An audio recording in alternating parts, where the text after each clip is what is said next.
നവ്യനെ എങ്ങനെയെങ്കിലും അടച്ചിറക്കാൻ വേണ്ടിയിട്ട് അഭി വരാത്ത പാടൊന്നുമില്ല കേട്ടോ. നവ്യ ഗർഭിണിയല്ല എന്ന് മനസ്സിലാക്കിയതിന് ശേഷമുള്ള ഒരു വീഡിയോ ആണ് കേട്ടോ ഇത്. അങ്ങനെ അഭി അവളുടെ പഴയ കാല ഒരു സുഹൃത്തിനെ കാണുകയാണ്. ബാറിൽ വെച്ചാണ് കേട്ടോ കാണുന്നത്. അങ്ങനെ അയാൾ അവിടെ നിന്ന് മദ്യപിക്കുന്ന സമയത്ത് അബി അങ്ങോട്ടേക്ക് ചെല്ലുന്നുണ്ട്. ആ അബിയെ കാണുമ്പോഴേക്കും മദ്യപിച്ച് ഓവറായ ആ മദൻ എന്ന് പറയുന്ന ആള് അബിയോട് പറയാണ്, അവളെ എന്റെ പെണ്ണായിരുന്നു, നീ തട്ടിയെടുത്തല്ലടെന്നൊക്കെ ചോദിച്ചിട്ട് അബിയെ കുറെ ദേഷ്യം പിടിപ്പിക്കുന്നുണ്ട്. അബിയാണല്ലോ അയാളെ അടിക്കുന്നുണ്ട് കേട്ടോ. അപ്പൊ അബി വലിയ കോടീശ്വരനൊക്കെ ആയതുകൊണ്ട് അവരാരും അബി ഒന്നും ചെയ്യുന്നില്ല, മദനെ പിടിച്ചോണ്ട് മാറ്റിയിരുന്നുണ്ട്. അങ്ങനെ കുറെ നേരം കഴിഞ്ഞ് മദന്റെ കെട്ടൊക്കെ വിടുന്നുണ്ട് കേട്ടോ. അപ്പോഴേക്കും അബി അടുത്തിരിക്കുന്നത് അവൻ കാണുമ്പോഴേക്കും പെട്ടെന്ന് എഴുന്നേറ്റ് പോകാൻ തുടങ്ങാണ്. അപ്പോഴേക്കും അഭി പറഞ്ഞു, ഇരിക്കിരിക്ക്, എനിക്ക് കുഴപ്പമൊന്നുമില്ല, അപ്പൊ ഞാൻ ആളറിയത് ചെയ്തതല്ലേ. അല്ല, മുമ്പേ താനൊരു കാര്യം പറഞ്ഞല്ലോ നവീനെ കുറിച്ച്, എന്താന്ന് ചോദിക്കാണ്. അതൊന്നും ഇല്ല സാർന്ന് പറഞ്ഞിട്ട് എണീറ്റ് പോകുമ്പം അല്ലല്ല പാറ, എന്തോ ഉണ്ട്. അപ്പൊ നീ പറഞ്ഞല്ലോ എന്റെ പെണ്ണാണെന്നും ഞാൻ തട്ടിപ്പറിച്ചെന്നൊക്കെ, എന്താ സംഭവം എന്ന് ചോദിക്കുമ്പോഴേക്കും അവൻ പറയാണ്, കോളേജിൽ വെച്ചിട്ട് എനിക്ക് നവീനെ ഭയങ്കര ഇഷ്ടമായിരുന്നു, ഞാൻ പ്രപ്പോസലും ചെയ്തതാ. പക്ഷേങ്കില് എനിക്ക് പണമില്ലെന്ന് പറഞ്ഞ് അവൾ എന്നെ വേണ്ടെന്ന് പറഞ്ഞു, എന്നെ അവൾ ഇഷ്ടപ്പെട്ടില്ല എന്ന് പറയാണ്. പിന്നെ അവള് നിങ്ങളെ കിട്ടിയപ്പം പണക്കാരനായതുകൊണ്ടാണല്ലോ നിങ്ങളെ വിവാഹം കഴിച്ചത്. ആ ഒരു ദേഷ്യത്തിന് ഞാൻ പറഞ്ഞു പോയതാ, സോറി എന്നൊക്കെ പറയുമ്പം അഭി പറയുന്നുണ്ട്, അതിനൊന്നും കുഴപ്പമില്ല, ഇപ്പൊ നമ്മൾ നല്ല സുഹൃത്തുക്കളായെന്ന് പറയുന്നു. അല്ല, അവൾ നിങ്ങൾ തമ്മിലുള്ള ഒരു ഫോട്ടോസോ എന്തെങ്കിലും ഉണ്ടോ എന്ന് ചോദിക്കുമ്പം അങ്ങനെയൊന്നും ഇല്ലെന്ന് പറയുന്നു. എങ്കിലും എന്തെങ്കിലും കാണുമല്ലോ എന്ന് ചോദിക്കുകയാണ്. ഞങ്ങളുടെ പ്ലസ് ടു ഗ്രൂപ്പിനുള്ളിൽ അവളുടെ പഴയകാല ഫോട്ടോസ് ഒക്കെ ഉണ്ട്. അതായത് അവളുടെ ടൂർ ഫോട്ടോസ് അവളുടെ ഫ്രണ്ട്സിന്റെ കൂടെ അതേ ഉള്ളൂ എന്ന് പറയുമ്പം പ്ലസ് ടുവിലെയും കോളേജിന്റെ ഒക്കെ ഉണ്ടെന്ന് പറയുമ്പോഴേക്കും കോളേജ് സമയത്തുള്ള ഫോട്ടോസ് ഒക്കെ ഇങ്ങനെ അയച്ചു തരാൻ പറയുന്നുണ്ട്. അങ്ങനെ കോളേജിൽ വെച്ചിട്ട് ഇവളുടെ അതായത് ഗേൾ ഫ്രണ്ട്സിന്റെ കൂടെ തന്നെ ഇങ്ങനെ ഹഗ് ചെയ്തൊക്കെ നിൽക്കുന്ന ഫോട്ടോസ് ഉണ്ടല്ലോ, അതിങ്ങനെ തരാൻ പറയുന്നുണ്ട് കേട്ടോ.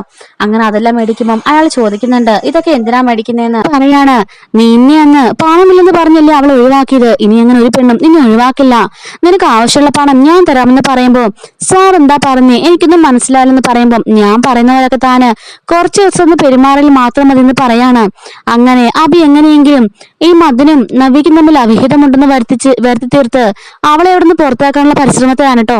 അങ്ങനെ ഇവനൊരു കച്ചിത്തുരുമ്പായിട്ട് അവൻ എടുക്കാണ്. അങ്ങനെ മദനോട് അവൾക്ക് മെസ്സേജ് അയക്കാൻ പറയുന്നുണ്ട്. മദനാണെങ്കിലും അങ്ങനെ ഒരു മനസ്സൊന്നും ഇല്ല കേട്ടോ, നവീനെ കൊടുക്കാനുള്ള മനസ്സൊന്നും ഇല്ല. അവൻ യഥാർത്ഥമായിട്ടാണ് നവീനെ സ്നേഹിച്ചിരുന്നത്. അവൾക്ക് മെസ്സേജ് അയക്കുമ്പോൾ അവൾ ചോദിക്കുകയാണ്, എന്തിനാവശ്യമില്ല മെസ്സേജ് അയക്കുന്നു ചോദിച്ചിട്ട് വഴക്ക് പറയുന്നുണ്ട്. അങ്ങനെ അവളും ഈ മദനും അവളും കൂടി ഇരിക്കുന്ന പോലെ ഫോട്ടോഷോപ്പ് ഒക്കെ ചെയ്തിട്ട് അഭി ഫോട്ടോസ് ഒക്കെ അയക്കുന്നുണ്ട്. മുത്തശ്ശേരി കയ്യിൽ കിട്ടുന്നുണ്ട്.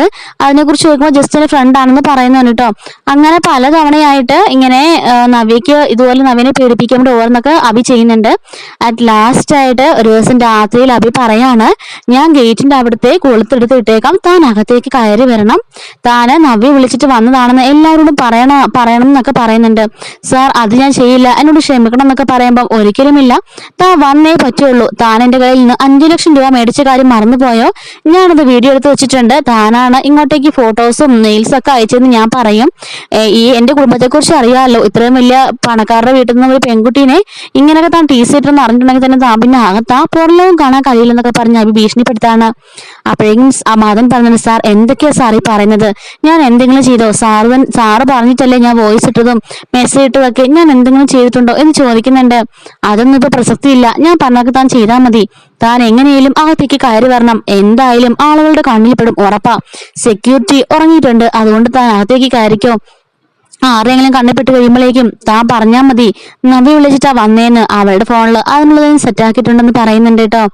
അങ്ങനെ നവ്യയുടെ ഫോണിൽ നിന്നും നവ്യ ബാത്റൂമിൽ പോയ സമയത്ത് അഭി ആ മദന്റെ ഫോൺ നമ്പർ മൈ ലവ് എന്നാക്കിയിട്ടിരിക്കുകയാണ്. അങ്ങനെ ആക്കിയതിനു ശേഷം അതിലേക്ക് മദനോട് വരാൻ പറഞ്ഞ ടൈപ്പ് ചെയ്ത് മെസ്സേജ് അയച്ചേക്കുന്നതിൽ കാണിക്കുന്നുണ്ട്. സെക്യൂരിറ്റി ഇറങ്ങി, ഇന്ന സമയത്ത് ഇന്ന സ്ഥലത്തേക്ക് വരണം, നമുക്ക് കണ്ടുമുട്ടാം, നമ്മുടെ പഴയ പ്രണയം നമുക്ക് പുതുക്കാം എന്നൊക്കെ പറഞ്ഞിട്ട് വളരെ വൾഗറായിട്ടുള്ള മെസ്സേജസ് ഒക്കെയാണ് അഭി നവ്യ എന്ന പേരിൽ അയക്കുന്നത്. അപ്പൊ ഇത് മദൻ അറിയാമല്ലോ, ഇതിനിടയിൽ കിടന്ന് കളിക്കുന്നത് അഭിയാണെന്നുള്ളത്. അങ്ങനെ മദൻ സെക്യൂരിറ്റി കാണാതെ അകത്തേക്ക് ഇങ്ങനെ അവനൊരു കോട്ടൊക്കെ ഇട്ടാണ് അകത്തേക്ക് കയറി വരുന്നത്. സെക്യൂരിറ്റി അപ്പൊ നല്ല ഉറക്കമായിരിക്കും. ഇതേ സമയത്ത് തന്നെ രാത്രിയിലാവുന്നുണ്ട് കേട്ടോ. അപ്പൊ എല്ലാരും ഇങ്ങനെ ഉറങ്ങുന്ന സമയമൊക്കെ ആയിട്ടുണ്ട്. എല്ലാരും കിടന്നു കഴിഞ്ഞിട്ടാണല്ലോ നയന ഉറങ്ങുന്നത്. അങ്ങനെ നയന ചുമ്മാ ജനലിന്റെ സൈഡിലേക്ക് ഇങ്ങനെ പോകുന്നുണ്ട്. അപ്പോഴാണ് ഫ്രണ്ടിൽ നിന്നും ഗേറ്റിലൂടെ കടന്നു വരുന്ന ആളെ കാണുന്നത്. പെട്ടെന്ന് നയന ആദർശേട്ട ആ ഒരാളെന്ന് പറയാണ്. പെട്ടെന്ന് ആദർശേട്ടാന്ന് പറഞ്ഞ ഉറക്കെ നയന ഇങ്ങനെ ബഹളം വെച്ച് വിളിക്കുമ്പോഴേക്കും ആദർശം ഞെട്ടി എഴുന്നേൽക്കുന്നുണ്ട്. എന്താണെന്ന് വെച്ചാൽ ആദർശേട്ട ഒരാളത്തേക്ക് കയറി വരുന്നെന്ന് പറയാണ്. പെട്ടെന്ന് ഈ സൗണ്ട് വെക്കുന്നത് മദൻ കേൾക്കുന്നുണ്ട്. പക്ഷെ ശേഷം അതിന് അത്രയ്ക്ക് ഒരു കോൺഫിഡൻസ് ഇല്ലായിരുന്നതുകൊണ്ട് തന്നെ അകത്തേക്ക് പോവാതെ അവൻ ഇറങ്ങി ഓടുകയാണ്. അപ്പോഴാണ് സെക്യൂരിറ്റി ഓടുന്ന കാണുമ്പോഴേക്കും സെക്യൂരിറ്റി പുറകെ ഓടുന്നുണ്ടെങ്കിൽ പോലും അതിനൊരു ബൈക്ക് എടുത്ത് പെട്ടെന്ന് അങ്ങ് പാഞ്ഞു പോവാണ് കേട്ടോ. അപ്പോഴേക്കും അഭിഷ് എല്ലാം കുളമാക്കി. അവനൊന്ന് കയറി വന്നിരുന്നെങ്കിൽ ഇവിടെ എല്ലാം സെറ്റ് ആക്കാമായിരുന്നു. ഇനിയിപ്പോ എന്ത് പറഞ്ഞ് അവളെ കൊടുക്കും എന്നൊക്കെ ഇങ്ങനെ മദൻ ആലോചിച്ചുകൊണ്ട് നിൽക്കുന്നുണ്ട് കേട്ടോ. അപ്പോഴേക്കും ആദർശേട്ടാ അതെ ബൈക്ക് എടുത്ത് പോയി ആദർശേട്ടാ വാ നോക്കാം ആരാണെന്ന് പറയുന്നുണ്ട്. താൻ എന്തിനാണ് പേടിക്കുന്ന? സെക്യൂരിറ്റി ഉണ്ടല്ലോ, സെക്യൂരിറ്റി അറിഞ്ഞിട്ട് ആരെങ്കിലും പറഞ്ഞിട്ടായിരിക്കും അദ്ദേഹത്തിന് അറിയാനും ചോദിക്കുമ്പോൾ ഇല്ല ഞാൻ കണ്ട സെക്യൂരിറ്റി നല്ല ഉറക്കമായിരുന്നു. സെക്യൂരിറ്റി അയാളുടെ പുറകെ ഓടിയപ്പോഴേക്കും അയാളെ വണ്ടി എടുത്ത് പോയി എന്ന് പറയുന്നുണ്ട്. വണ്ടി എടുത്ത് പോയെന്നോ? എനിക്കിത് മനസ്സിലാകുന്നില്ല. താൻ താഴേക്ക് വന്നേന്ന് പറഞ്ഞിട്ട് ആദർശം നയനെ വിളിച്ചുണ്ട് താഴെ ഹാളിലേക്ക് വരികയാണ്. അപ്പോഴേക്കും വീട്ടിൽ എല്ലാവരും ഉണർന്നിട്ടുണ്ടായിരുന്നു. എല്ലാവരും ഹാളിൽ തന്നെ നിൽക്കുകയാണ്. എന്താ സൗണ്ട് കേട്ടെ? എന്തിനു നയനമ്മളേക്ക് അറിഞ്ഞെന്ന് എല്ലാവരും ചോദിക്കുന്നുണ്ട്. മുത്തശ്ശി ആ ഗേറ്റ് കിടന്ന് ആരൊരാൾ വരുന്നത് ഞാൻ കണ്ടു. കോട്ട് കൊണ്ട് തല മറച്ചിട്ടുണ്ടെന്ന് മുഖം കാണാൻ പറ്റിയില്ല. അയാളോട് വന്നപ്പോഴേക്കും ഞാന് കണ്ടിട്ട് ആദർശയുടെ മോയ്ക്ക് ആരൊരാളെന്ന് പറഞ്ഞ് ബഹളം വെച്ചപ്പോഴേക്കും അയാൾ ഇറങ്ങി ഓടിക്കളഞ്ഞു. അതുപോലെ തന്നെ വാച്ച്മാൻ കിടന്ന് ഉറങ്ങായിരുന്നു എന്ന് പറയുന്നുണ്ട്. അപ്പോഴേക്കും വാച്ച്മാൻ അകത്തേക്ക് കയറി വരികയാണ്. മുത്തശ്ശൻ ചോദിക്കുകയാണ് എന്താ പറ്റിയോ എന്ന് ചോദിക്കുന്നുണ്ട് അയാളോട്. അപ്പൊ അയാൾ പറയാണ് മൂർത്തി സാറേ ഞാൻ ഗേറ്റ് പൂട്ടി. എനിക്ക് നല്ല ഓർമ്മയുണ്ട്. ഞാൻ ഗേറ്റ് പൂട്ടി സാധാരണ വെക്കാറുള്ളത് പോലെ തന്നെ എന്റെ മേശയുടെ പുറത്ത് താക്കോൽ വെച്ചിരുന്നത്. പക്ഷെ പിന്നെ ആരെ തുറന്നെന്ന് എനിക്ക് അറിയില്ല. ഞാനൊന്ന് മയങ്ങിപ്പോയി. അതിനുശേഷം നയനമോള് ബഹളം വെച്ചപ്പോഴാ അകത്തൊരാൾ നിൽക്കുന്നത് കണ്ടത്. എടാ ആരാ എന്ന് ചോദിച്ചപ്പോഴേക്കും അവൻ ഇറങ്ങി ഓടിക്കളഞ്ഞു. അവന്റെ മുഖം കാണാൻ പറ്റിയില്ല. ബൈക്കിലാ പോയത്. ഞാൻ കുറച്ചു ദൂരം ഫോളോ ചെയ്തെങ്കിലും അയാളെ ബൈക്കിലാണ് എനിക്ക് പിടിക്കാൻ പറ്റില്ലെന്ന് പറയുന്നു. അതിനെന്താ CCTV ഉണ്ടല്ലോ അത് നോക്കാമെന്ന് പറയുന്നുണ്ട് കേട്ടോ. അങ്ങനെ ആദർശ് CCTVയുടെ ഫുട്ടേജ് ഒക്കെ എടുക്കുകയാണ്. അപ്പൊ ഇതേ സമയത്ത് തന്നെ നമ്മുടെ ആദർശ അബിയാണെങ്കിൽ വളരെ വളരെ കൃത്യമായിട്ട് അബി വന്നിട്ട് ആ താക്കോലെടുത്ത് ഗേറ്റ് തുറക്കുന്ന വിഷ്വൽസും എല്ലാം തന്നെ അവൻ കട്ട് ചെയ്ത് കളഞ്ഞിട്ടുണ്ടായിരുന്നു. അപ്പോഴേക്കും ആദർശ് പറയാണ് ഇല്ല ഗേറ്റ് പൂട്ടിയതിനു ശേഷം ആരും തന്നെ ഗേറ്റ് തുറന്നിട്ടില്ലല്ലോ, പിന്നെ ഇയാൾ എങ്ങനെ അകത്ത് കിടന്നു? അങ്ങനെയൊക്കെ ആ ക്ലിപ്പിംഗ്സ് ഒന്നുകൂടെ നോക്കാൻ പറയുമ്പോഴേക്കും ആദർശ് സൂക്ഷ്മമായിട്ട് നോക്കുമ്പോൾ ആ സെക്യൂരിറ്റി ഗേറ്റ് പൂട്ടിയതിനു ശേഷം പോയി കിടക്കുന്നുണ്ട്. ഏകദേശം ഒരു 10-10:30 ആകുമ്പോഴാണ് ആ ഗേറ്റ് പൂട്ടിയിട്ട് അയാൾ ആ കസേരയിൽ ഇരിക്കുന്നതും താക്കോൽ അവിടെ കൊണ്ട് വെക്കുന്നതും. അതിനുശേഷം കാണിക്കുന്ന ഫുട്ടേജ് എന്ന് പറയുന്നത് 10:50 അതിന് ശേഷം കേട്ടോ. അപ്പൊ ആ സമയത്ത് ഗേറ്റ് തുറന്നു കിടക്കുകയാണ്. പക്ഷെ ഇതിനിടയിലുള്ള വിഷ്വൽസ് കാണുന്നില്ല. ആദർശ് പറഞ്ഞു ഇനി വിഷ്വൽസ് അങ്ങനെ കട്ടായി പോയെന്ന് ചോദിക്കുകയാണ്. അപ്പോഴേക്കും അഭി പറഞ്ഞു എന്തെങ്കിലും സിസ്റ്റം എറർ ആയിരിക്കും. അങ്ങനെ ആദർശ് വീണ് ചെക്ക് ചെയ്യുമ്പോഴേക്കും അത് ആരാണെന്ന് കാണാൻ പറ്റുന്നില്ല കേട്ടോ. മുഖം ഇങ്ങനെ മറച്ചിട്ടാണ് കയറി വന്നിട്ടുള്ളത്. അപ്പം അതിനറിയായിരുന്നു എന്തെങ്കിലും തന്റെ കഴിഞ്ഞൊരു ഫ്ലോപ്പ് വന്നിട്ടുണ്ടെങ്കിൽ തന്നെ മുഖം അറിയാൻ പാടില്ലെന്ന് കരുതി തന്നെയാണ് അയാൾ അങ്ങോട്ടേക്ക് കയറി വന്നത്. അല്ലെങ്കിൽ അഭി തന്റെ മേലെ പഴിചാരി തന്നെ ജയിലിലാക്കിയിട്ട് അയാളെല്ലാം സേഫ് ആവുന്നുള്ള കാര്യം മകൻ അറിയാമായിരുന്നു. അതുകൊണ്ട് തന്നെയാണ് മദൻ അങ്ങനെ കയറി വന്നത്. അപ്പൊ ഈ സെക്യൂരിറ്റി ആരാന്ന് ചോദിച്ചപ്പോഴേക്കും പെട്ടെന്ന് മദന് എന്താ ചെയ്യേണ്ട നിലത്തിൽ അത് അയാൾ ഇറങ്ങി ഓടുകയാണ് ചെയ്തത്.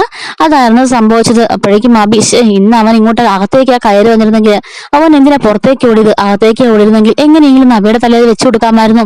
ഇങ്ങനൊരു മന്ദബുദ്ധി. അവൻ 5 ലക്ഷം രൂപയും കൊടുത്ത് എല്ലാം കുളമായല്ലോ എന്നൊക്കെ പറഞ്ഞിട്ട് അഭി ഇങ്ങനെ ദേഷ്യപ്പെട്ട് ഇങ്ങനെ നിൽക്കുന്നതിനിട്ട്. അപ്പൊ ഇതിന്റെ ബാക്കി ഒരു സ്റ്റോറി ഉണ്ട്. അതായത് ഈ മദന്റെ കാര്യം വീട്ടിൽ അറിയുന്നൊരു സംഭവം ഉണ്ട് കേട്ടോ. അപ്പൊ അതെന്താണെന്നുള്ള അടുത്തതിൽ ചർച്ച ചെയ്യുന്നതായിരിക്കും. മിസ്സാവാതിരിക്കാൻ ചാനൽ സബ്സ്ക്രൈബ് സപ്പോർട്ട് ചെയ്യണേ. Thanks for watching.